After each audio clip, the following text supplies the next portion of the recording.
ලංකාවේ සංචාරක කර්මාන්ත දියුණුවත් එක්කම ගොඩක් අය සැලසුම් කරනවා වෙන්න පුළුවන් විලා එකක් හදන්න, රිසෝට් එකක් හදන්න. එහෙමත් නැත්නම් Airbnb වගේ දෙන්න බලාගෙන කොටේජස් කිහිපයක් හදන්න.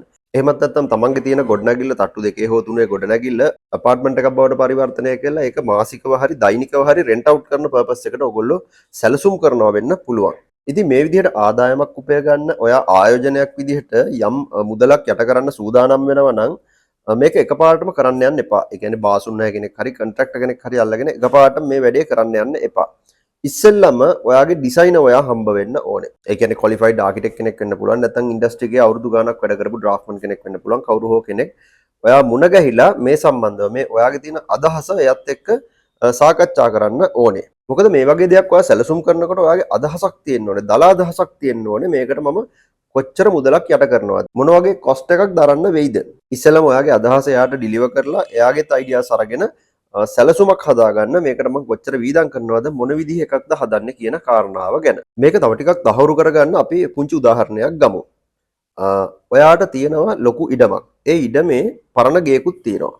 දැන් ඔයාට සැලස්ම හදාගන්න පුළුවන් මේ පරණ ගෙදර කන්වර්ට් කරනවද විලා එකක් බවට. එහෙමත් නැත්නම් ඒකට යන කොස්ට් එකට සාපේක්ෂව ඔයාට පුළුවන් ඒ පරණ ගෙදර එහෙම්ම තියෙන්න ඇරලා අලුතින්ම යුනිට්ස් 3-4ක් හදලා කොටේජස් කිහිපයක් හදලා ඔයාට රෙන්ට් අවුට් කරන්න.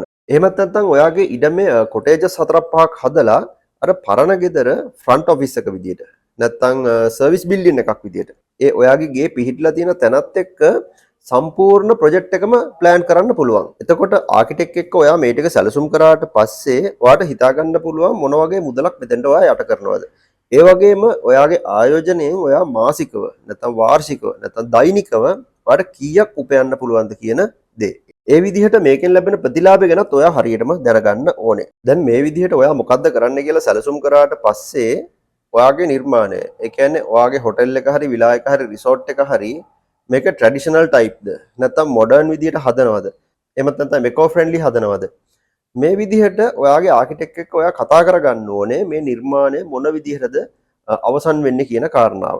දැන් සමහර විට ඔයාගේ පරණ ගයක් නම් ට්‍රැඩිෂනල් විදිහටම මේක හදාගන්න පුළුවන් නම් ගොඩක් කොස්ට් එක අඩුවෙන් තියාගන්න පුළුවන්. මොකද මේක මොඩර්න් කරන්න ගියහම දැන් පරණ ගයක් මොඩර්න් කරන්න ගියහම ලොකු වියදමක් දරන්න වෙනවා. ඒ නිසා ඔයාගේ තීන සම්පත් වලින් ප්‍රයෝජනය ගන්න ඕන නිසා එතකොට ඔයාගේ පිහිටි නිවසේ ස්වභාවය අනුවම ඉතුරු ඒවා ඩිසයින් කරා නම් හොඳයි. කොස්ට් එක අඩු වෙනවා. දැන් ඔයාගේ මොඩර්න් විදියට හදලා තියෙනවා නම් අර හදන කොටේජස් හරි චැලේස් හරි මොනවා හරි විලා හරි ඒ හදන ඒවා මොඩර්න් විදියට අරකට මැච් වෙන විදියට ඔයාගේ මොඩර්න් ගෙදරට මැච් වෙන විදියට ඩිසයින් එක කරගන්න ඕනේ. ඊට පස්සේ බලන්න මේ වගේ ආයෝජනයක් කරනකොට ඔයා බලාපොරොත්තු වෙන ක්ලයන්ට් බේස් එක මොකද්ද? කස්ටමර් බේස් එක මොකද්ද? ඒ කියන්නේ හයි එන්ඩ් ක්ලයන්ට්ස් ලාද නැත්නම් මීඩියම් රේන්ජ් එකේ ක්ලයන්ට්ස් ලාද ඔයා බලාපොරොත්තු වෙන්නේ කියන කාරණාව. ඒක ඇත්තටම හොඳට පැහැදිලි කරගන්න පුළුවන්, තහවුරු කරගන්න පුළුවන් ඔයාට ආකිටෙක්ට් එක කරන ඩිස්කෂන් එකත් එක්ක. මොකද ආකිටෙක්ට්ස්ලා දන්නවා මේක ලක්සරි ටයිප් එකට හදලා හයි එන්ඩ් ක්ලයන්ට්ස්ලාට ෆෝකස් කරනවා නම් මොනවද ඔයාට එකතු කරන්න ඕනේ දේවල්. එතකොට ඒකට කොස්ට් එක කොච්චර යනවද? මීඩියම් රේන්ජ් එකේ ෆොරිනර්ස්ලව ටාගට් කරනවා නම් ඔයාට පුළුවන් ටිකක් කොස්ට් එක අඩු කරලා මේක කරන්න. ඒ නිසා ඔයා හොඳට මතක තියාගන්න ඔයා ෆෝකස් කරන ටාගට් කරන කස්ටමර් බේස් එක කවුද කියන කාරණාව. ඊළඟ වැදගත්ම දේ තමයි මේ විදිහට විලා එකක් හරි මොකක් හරි ඔයාගේ අපාර්ට්මන්ට් හරි Airbnb හරි දෙන්න ඔයා සැලසුම් කරනකොට මේකට අවශ්‍ය ඇප්‍රූවල්ස් තියෙනවා. ඒ කියන්නේ ලංකාවේ එක එක අතොරිටිස් වලින් රාජ්‍ය ආයතන වලින් ඔයා ඇප්‍රූවල්ස් ගන්න ඕනේ. අවසර ගන්න ඕනේ. ඒ නිසා මේ ඩිසයින් එකත් එක්කම ඔයා ආකිටෙක්ට් එක්ක කතා කරන්න ඕනේ මේකට අවශ්‍ය ඇප්‍රූවල්ස් ගන්න ගියාම සමහරට ටූරිස්ට් බෝඩ් ඇප්‍රූවල් වෙන්න පුළුවන්. එහෙමත් නැත්නම් පරිසර අධිකාරියෙන් වෙන්න පුළුවන්. එහෙමත් නැත්නම් එයාපෝට් එකක් ළඟ තියෙනවා නම් හයිට් රෙස්ට්‍රික්ෂන්ස් වගේ දේවල් තියෙනවා. ඉතින් මේ වගේ ගොඩාක් දේවල් තියෙනවා. මේ මම කිහිපයක් කිව්වේ මේ ඇරෙන්න තව ගොඩාක් දේවල් තියෙනවා.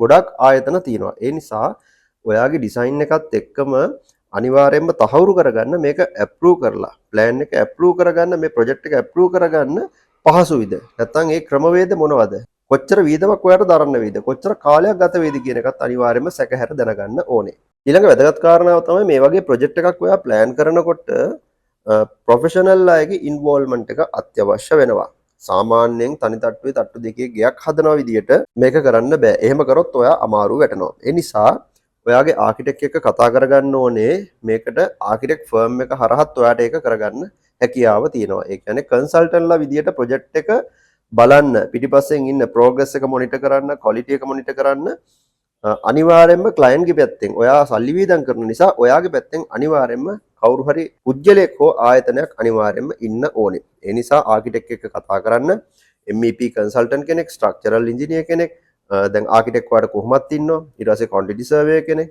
ක්වොලිටි චෙක් කරන්න කවුරු හරි ප්‍රොජෙක්ට් මැනේජර් කෙනෙක්. මේ වගේ අය අනිවාර්යයෙන්ම ඔය ප්‍රොජෙක්ට් එකට අපොයින්ට් වෙන්නම ඕනේ ක්ලයන්ට් ගේ පාටි එකකින්. සමහර විට ඔයාට හිතෙන්න පුළුවන් දැන් කොන්ට්‍රැක්ටර් කෙනෙක්ට බාර දුන්නම කොන්ට්‍රැක්ටර් ගාව ඒ විදිහේ ක්වොලිෆයිඩ් ස්ටාෆ් එකක් ඉන්නව නේද? ප්‍රොජෙක්ට් එකට ඉන්වෝල්ව් කරනවා නේද කියන එක. ඒක ඇත්ත. හැබැයි ඔයාගේ රෙෆරන්ස් එකට ඔයා මේ ගැන හොයලා බලන්න ඕන නිසා ඔයාගේ පැත්තෙන් අනිවාර්යයෙන්ම අර කන්සල්ටන්ට් ෆර්ම් එකේ හරි ආකිටෙක්ට් ෆර්ම් එකේ හරි එහෙම නැත්නම් මොකද ඩිරෙක්ට් හයර් කරලා හරි ඔයාගේ පැත්තෙන් වෙනම ක්වොලිෆයිඩ් ස්ටාෆ් එකක් මේකට අපොයින්ට් කරන්න ඕනේ. පොඩි ප්‍රොජෙක්ට් එකක් නම් අඩුම තරමේ එක්කෙනෙක් හරි ඇලොකේට් කරන්න ඕනේ. ප්‍රොජෙක්ට් එක ලොකුයි නම් සමහරට 4-5 දෙනෙක් වෙන්නත් පුළුවන්. ඊළඟ දේ තමයි මේ වගේ ප්‍රොජෙක්ට් එකක් ඔයා ආකිටෙක්ට් ෆර්ම් එකකට බාර දෙනකොට එයාලගෙන් සම්පූර්ණයෙන්ම පැකේජ් එක ගන්න අමතක කරන්න එපා. ගොඩක් අය මේ වැරද්ද කරනවා. ඒ කියන්නේ බාගෙට තමයි ඒගොල්ලන්ගේ සර්විස් එක ගන්නෙ. උදාහරණයක් විදිහට ඇප්‍රූවල් ප්‍රොසෙස් එකට අවශ්‍ය ඩ්‍රොයින්ස් ටික විතරක් ආකිටෙක්ට් ලව්ව කරගන්නවා. හැබැයි කන්ස්ට්‍රක්ෂන් ඩ්‍රොයින්ස් එයා කරන්නේ නැහැ. ඒ වගේම තමයි ඩීටේල් BOQ එකක්. එතකොට ටෙන්ඩර් ඩොකියුමන්ට් එකක්. මේ වගේ දේවල් අනිවාර්යයෙන්ම ආකිටෙක්ට් ෆර්ම් එකටම කියලා ඔයා කරගන්න ඕනේ. හේතුව තමයි කොන්ට්‍රැක්ටර් කෙනෙක් ඔයා හොයනකොට, කන්ස්ට්‍රක්ෂන් ෆර්ම් එකක් ඔයා හොයනකොට, ඔයා හයර් කරනවා නම්, එහෙම නැත්නම් ඔයා ඒ ප්‍රොජෙක්ට් එක කොන්ට්‍රැක්ටර්ට අවෝඩ් කරනවා නම්, එයාලට කරන්න කියලා බාර දෙනවා නම්, ඔයා ළඟ පැහැදිලි විස්තරයක්, පැහැදිලි තොරතුරු ටිකක් තියෙන්නම ඕනේ. එහෙම නැති වුණොත් වෙන්නේ ඔයාට කොන්ට්‍රැක්ටර්ස්ලව සිලෙක්ට් කරගන්න ඉතාමත් අපහසුයි. මොකද පැහැදිලි තොරතුරු ටිකක් තිබුණොත් කොන්ට්‍රැක්ටර්ට කෝඩ් කරන්න හරිම පහසුයි. උදාහරණයක් විදිහට ඔයාගේ විලායක ඔයා සැලසුම් කරන්න බෑවුම් ඉඩමක නම් අනිවාර්යයෙන්ම ස්ට්‍රක්චරල් ඩ්‍රොයින්ග්ස් ටික අවශ්‍ය වෙනවා. ඒ වගේම තමයි ෆිනිෂිං ඩ්‍රොයින්ග්ස් ටිකත් අවශ්‍ය වෙනවා. ඒ කියන්නේ ෆිනිෂර්ස් මොනවයින්ද මේක හදලා ඉවර කරන්නේ? පොළොවට ටයිල් අල්ලනවද? දොර ජනෙල් මොනවයින්ද දාන්නේ? ඒවල සයිස් එක කොහොමද? වහලේ සෙවිලි කරන්නේ මොනවද? බාත්රූම් ෆිටින්ග්ස් මොනවද ඔයා පාවිච්චි කරන්නේ? මොන බ්‍රෑන්ඩ් එකද පාවිච්චි කරන්නේ? ඔය විදිහට සියලුම තොරතුරුත් එක්ක තමයි ඔයා කොන්ට්‍රැක්ටර්ට ඩ්‍රොයිං සෙට් එක දෙන්න ඕනේ. ඒ විතරක් නෙමෙයි ඒ ආකිටෙක්ට් ෆර්ම් එකට ගිහලා ඩීටේල් BOQ එකක් කරගන්න. ඒකේ ඩිස්ක්‍රිප්ෂන් එක කරන්න ඕනේ කාර්යයයි ප්‍රමාණයයි ක්වොන්ටිටිස් ටිකයි අනිවාර්යයෙන්ම සඳහන් වෙනවා. එතකොට කොන්ට්‍රැක්ටර්ට හරි ලේසි මේකට කෝඩ් කරන්න. ඒගොල්ලන්ගේ රේට් එක දාලා, ඒගොල්ලන්ගේ ආයතන රේට් එක දාලා, amount එක දාලා ෆිල් කරලා යවන්න විතරයි තියෙන්නේ. ඉතින් මේ විදිහට සංචාරක කර්මාන්තය හරහා ඔයාගේ ආයෝජනයක් සිද්ධ කරන්න බලාපොරොත්තු වෙනවා නම්, ඔයා මුදලක් උපයන්න බලාපොරොත්තු වෙනවා නම් හිතුමතේට එකපාරටම විලාස් ටිකක් හරි නැත්නම් කොටේජස් ටිකක් හරි ෂැලියස් ටිකක් හරි එහෙමත් නැත්නම් අපාර්ට්මන්ට් එකක් හදන්න යන්න එපා. හරි සැලැස්මක් ඇතුවයි මේ වැඩේට අත ගහන්න ඕනේ. ඒ කියන්නේ ඔයා ආකිටෙක්ට් ෆර්ම් එකක් සම්බන්ධ කරන්න කලින්ම ඉඳලා ඔයා මේ ගැන ස්ටඩි කරන්න ඕනේ. ඒ ස්ටඩි කරලා තමයි ඔයා ආකිටෙක්ට් කෙනෙක් හම්බ වෙලා වැඩි තොරතුරු ටිකක් දැනගෙන ඔයා මේකට සැලසුම හදාගන්න ඕනේ. ඇත්තටම මේ මම අද ඔයාට මේ පැහැදිලි කරේ බොහොම සරලව ඔයා කළ යුතු අත්‍යවශ්‍යම කාරණාවන් ටික විතරයි. හැබැයි මේක ඇතුලේ ඒ කියන්නේ මම පැහැදිලි කරපු දේවල් වලට අමතරව තව පුංචි දේවල් ගොඩාක් තියෙනවා. උදාහරණයක් විදිහට ටයිම් ලයින් එකක් හදා ගන්න ඕනේ. ඊට පස්සේ ඔයාගේ බජට් එකත් එක්ක සැලසුම් කරලා ඒකට අනුකූලව මොන වගේ ස්ටෑන්ඩඩ්ද ඔයා ෆලෝ කරන්න ඕනේ. මොන රේන්ජ් එකෙන්ද මේක ඉවර කරන්න ඕනේ. නැත්නම් ෆේසස් කීපයකට කඩනවද මේක? ඒ කියන්නේ උදාහරණයක් විදිහට අපි කියමුකෝ ඔයා ෂැලේස් 5ක් හදන්න ගත්තා කියලා. ඔයා ළඟ එකපාර 5 හදන්න සල්ලි නැහැ. සමහරලාට ෂැලේස් 2ක් හදනවා, ඉතුරු 2ක් හදනවා, ආපහු තව එකක් හදනවා. එතකොට මේන් බිල්ඩින් එකක් තියෙනවා, මේන් බිල්ඩින් එක පස්සේ හදනවා. එහෙමත් නැත්නම් මේන් බිල්ඩින් එක ඔයා හදා ගන්නවා. රිසෙප්ෂන් එකයි එතකොට එතන හොටෙල් රූම්ස් 3-4ක් එක්ක හදන මේන් බිල්ඩින් එක එක්ක හදා ගන්නවා. ඒකත් එක්කම වර්කර්ස්ලට ෆැසිලිටි ටිකත් ඔයා හදාගත්තට පස්සේ ඔයා මේක ෆන්ක්ෂන් කරන්න බලාපොරොත්තු වෙනවා කොටසක් හදලා ඉවර වෙලා. අන්න ඒ විදිහට. එතකොට ඔයාට පුළුවන් ඔයාගේ බජට් එකත් එක්ක මේක හරියටම ප්ලෑන් කරගන්න. ආයෙත් මම ඕගලන්ට මතක් කරන්නම් අවසාන වශයෙන් ඔයා මේ වගේ ආයෝජනයක් කරන්න සූදානම් වෙනවා නම් ඒ කියන්නේ පොඩි දෙයක් වෙන්න පුළුවන්, එක විලා එකක් වෙන්න පුළුවන්, නැත්නම් එක ෂැලේ එකක් වෙන්න පුළුවන්, කොටේජ් එකක් වෙන්න පුළුවන්. හැබැයි මේ ගැන හරියටම තොරතුරු හොයලා බලන්න.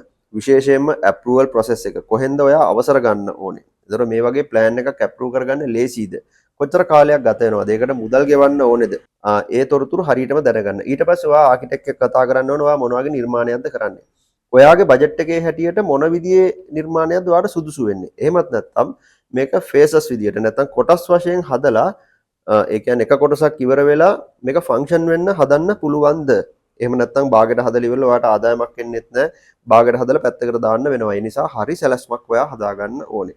ඒ වගේම තමයි අමතක කරන්න එපා ඔයාගේ ක්ලයන්ට් බේස් එක. ඔයා බලාපොරොත්තු වෙන සංචාරකයන් මොන වගේ අයද? ඒ කියන්නේ මොන වගේ අයටද මේක රෙන්ට් අවුට් කරන්න දෛනිකව හෝ මාසිකව වෙන්න පුළුවන්. ඒ කියන්නේ මොන වගේ අයටද ඔයා මේක දෙන්න බලාපොරොත්තු වෙන්නේ? සමහර විට මුල් අදියරේ ඔයා එක කොටසක් හදලා ඉන්න නිසා ඔයාට කිචන් ෆැසිලිටි එහෙම නැත්නම් ඒ වගේ සර්විස් කරගන්න ෆැසිලිටි එක නැති හින්දා ඔයාට ජස්ට් රූම් එක හරි ගේ හරි නැත්නම් විලා එක විතරක් ඔයාට රෙන්ට් අවුට් කරන්න වෙනවා වෙන්න පුළුවන්. මොකද එකපාරටම ඔයාට ෆුඩ් එතකොට ඒගොල්ලන්ට ඕනේ මීල් ඒවා හදාගන්න ලොකු කොස්ට් එකක් යට කරන්න ඕන හින්දා ලොකු ගාණක් යට කරන්න ඕන හින්දා සමහරට ඒක පස්සේ කාලෙක කරනවා වෙන්න පුළුවන්. ඒ නිසා තමයි මම කිව්වේ මේක හරියටම ස්ටඩි කරලා මේ වැඩේට අත ගහන්න. හැබැයි ගොඩක් අය මේ කාලවකවානුව වෙනකොට මේ දේවල් වලට මුදල් ඉන්වෙස්ට් කරනවා. මොකද ලංකාවේ සංචාරක කර්මාන්තය ඉතා ශීඝ්‍රයෙන් ඉහළට යනවා. ඒ නිසා ඔයාටත් පුළුවන් ඔයාගේ ඉඩම ඇත්තටම පිහිටලා තියෙන්නේ ටූරිසම් ඒරියා එකක නම්. උදාහරණයක් විදිහට දකුණු පළාතේ නම් හික්කඩුව මිරිස්ස උණුවටන වගේ ප්‍රදේශයක වෙන්න පුළුවන්. නැත්නම් මේ පැත්තේ මීගමු වගේ වෙන්න පුළුවන්.